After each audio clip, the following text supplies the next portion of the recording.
Ny mety ho toetry ny andro eny an-dranomasina ny sabotsy 20 novambra 2024 amin'ny 9 maraina hatramin'ny alahady 20 novambra 2024 amin'ny 9 maraina. Tsy misy ny filazana fampitandremana amin'ny avon'ny alondrano.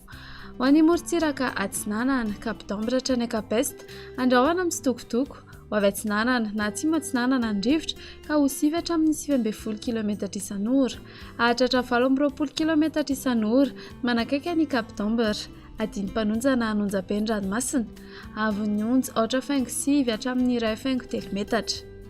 Kapesta hatrany Mahanoro, anorana tandrifindrahona vitsy. Ho avy faritra Atsinanana ny rivotra ka ho 7 hatramin'ny 20 km isan'ora.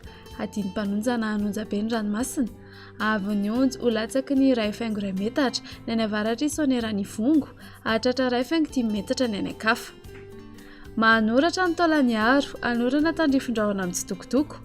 Ho avy avaratra somary avaratra Atsinanana ny rivotra ka ho 9 hatramin'ny 7.3 km isan'ora. Anonjabe ny ranomasina, avon'ny onja manodidina ny 1.5 metatra, hahatratra 2 metatra manakaiky ny Taolaniaro.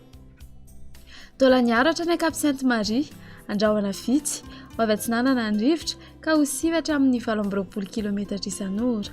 Anonjabe ny ranomasina, avon'ny onja 1.5 hatramin'ny 2 metatra. Ho an'ny morontsiraka Andrefana, Cap-Sainte-Marie hatrany Cap-Saint-Vincent, Ibalika ny masoandro.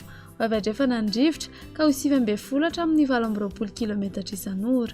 Adiny-panonjana Anonjabe ny ranomasina, avon'ny onja 1 hatramin'ny 2 metatra. Cap-Saint-Vincent hatrany Cap-Saint-André, izy tandrifindrahona Iserana, iovaova fisika ny rivotra ka ho 7 hatramin'ny 9 km isan'ora.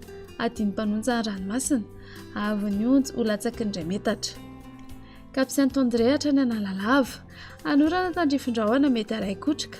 Ho avy Andrefana na avaratra Andrefana ny rivotra ka ho 7 hatramin'ny 9 km isan'ora.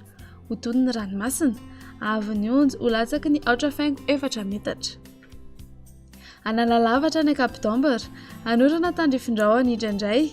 Ho avy Andrefana na avaratra Andrefana ny rivotra ny eo anelanelany Analalava sy Nosy ka ho 7 hatramin'ny 20 km isan'ora.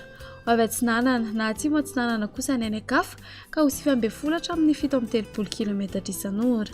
Hodonina adiny-panonjana ranomasina, avon'ny onja ho latsaky ny 8.4 metatra ny any atsimo Nosy, manodidina ny 8.7 metatra kosa ny any Ankafa.